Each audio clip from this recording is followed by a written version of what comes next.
Safe waiting, I think what it is a stance, like a professional position that we can take when supporting someone. It's kind of a commitment that you make with that person to stick with them while life unfolds at whatever pace it wants to go at.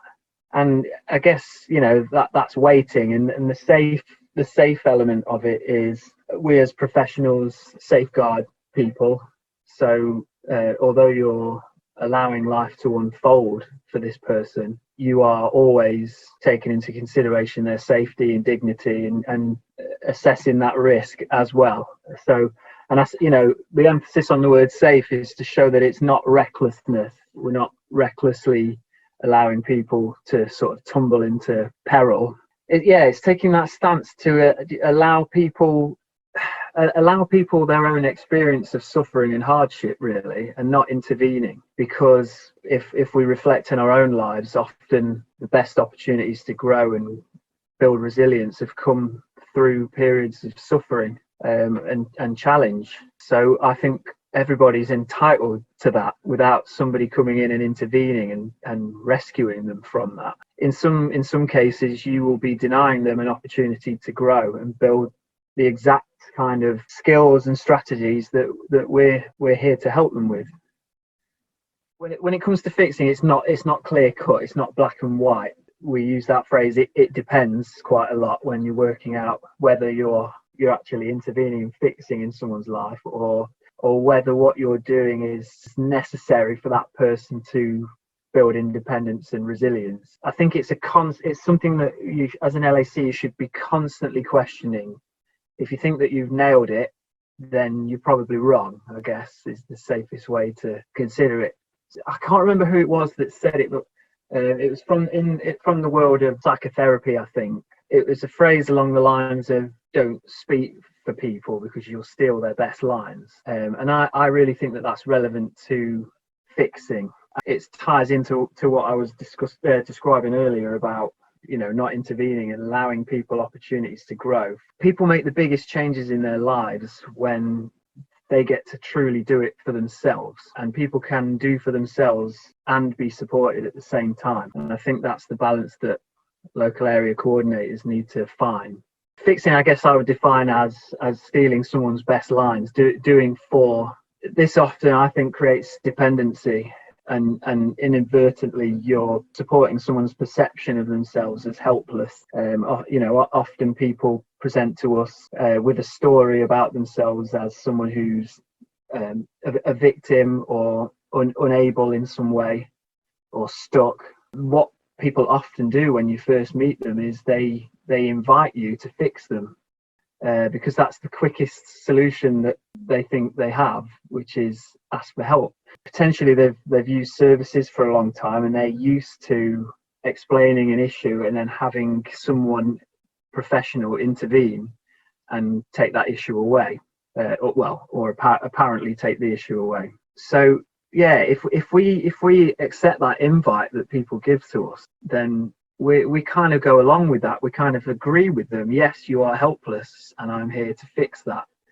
Whereas there's real power in, if we apply the spirit of local area coordination, we can be alongside people as they take risks, or come out of their comfort zone, and truly be heard, instead of just taking all that away from them and fixing it ourselves. Often I think we fix because we're kind and we want to do something good for someone in the kindest, quickest way possible. How could we deny this person in their moment of need? They're often pleading with you to help them out, and saying no is very difficult. It feels cruel. It sort of, all of our compassion and empathy, it all gets triggered in that moment, and it feels uncomfortable. And in a sense, accepting their invite to fix them gets us off the hook too. It's one of those moments. It's like the scene in The Matrix where the two pills are offered. This pill does this pill does the next. It really is our moment when this invitation comes to us to either take their invite and agree. You sort of sign a contract that, yes, I will fix you, and that's how this is going to go. But if you take the other direction, you can give them an invite back, and the invite we give back to people is, you know, you're inviting them to actually, no, let's take a different journey here, to find your capabilities again, and connect you to resources again, take you out of your comfort zone. So it's completely understandable the reason we fix. We're not doing it because we're lazy and we want this person off of our caseload as quick as possible. It's because we care. And potentially, certainly when I think back to when I first started supporting people in supportive roles before becoming an LAC, I often felt like I didn't have the skills to help people through stuckness, because I felt stuck too. I felt low on resources, low on ideas. It was only when I grew in confidence and skills, I realized actually, no, that these are the opportunities, and there are different ways that we can move towards this kind of situation when somebody invites you to fix them. The skill is to stay alongside rather than becoming someone that pushes or pulls, and you do this with a curiosity, and when I say curiosity, I mean that as a purposeful stance, a professional position that you take to be curious to whatever the person in front of you communicates. So instead of accepting an invitation, you create a question about what's just happened, almost like a mirror. You're reflecting back what you're noticing about that person. So you could ask, have you asked that question to anyone else recently? How did it go? What's it like for you to ask for help? And sometimes you can point out that, you know, that it seems really urgent to them, and you can be curious about the urgency, and how long have they been waiting for this to be solved? How long has this been an issue for them? And 99% of the time, this then sets them off on that new direction, and they start exploring the history to the problem that they're telling you about, and the emotions, the sort of chronology of it, and then eventually that starts to take the conversation onto possibilities and what they haven't considered, or what they might try again. And eventually they say all their best lines. They say all of these things that lead to resilience and new ideas. You've not said it at all. You've just returned an invitation to them in a question or several questions. So yeah, curiosity as a professional position, and being a mirror. What's his name? Roy Walker, was it catchphrase? He always used to say what you see, and it's very, very useful to help somebody self-reflect by just saying what you notice about them in a certain moment. That can move you out of the temptation to fix, definitely. And there are ways to do it so that you're not at odds. I think the fear is, if you say no, or you don't say yes to this invitation to fix, then you will somehow be pitched against that person, and there'll be a conflict. But there are ways to still make it about them, and still make it appealing to them, so that they still know that you're there and you're supporting them, and you're not going anywhere. You're not saying it's a no, you're saying it's a what else. You have to constantly question your own position with people and your own intentions. The idea is to prioritize other people's wishes and hopes without diluting it with your own, and that's very difficult sometimes. But often, in order to really get alongside someone, you have to remember you're not an expert in their life. They are. And I've always really liked ideas from narrative therapy. I use a lot of techniques from that school of thought, which, you know, people are storytelling beings, see our own lives and experiences as almost like chapters in a book, and we live according to those stories and beliefs about ourselves, and we use metaphors to bring meaning into our lives. So somebody might describe themselves as a victim. The lived experience of being a victim will differ from the perceived experience of being a victim.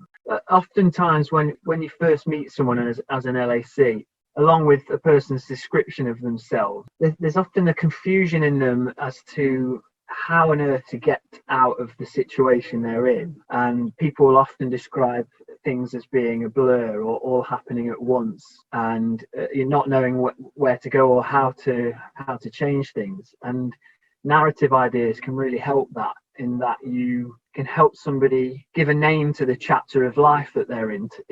Once they move towards that name, people have to kind of accept that name as true to them. The chapter has to be something that resonates with them. Something as simple as asking whether someone's, entered into a period of information gathering or planning ahead. Just for someone to go, oh yeah, I'm planning ahead, aren't I?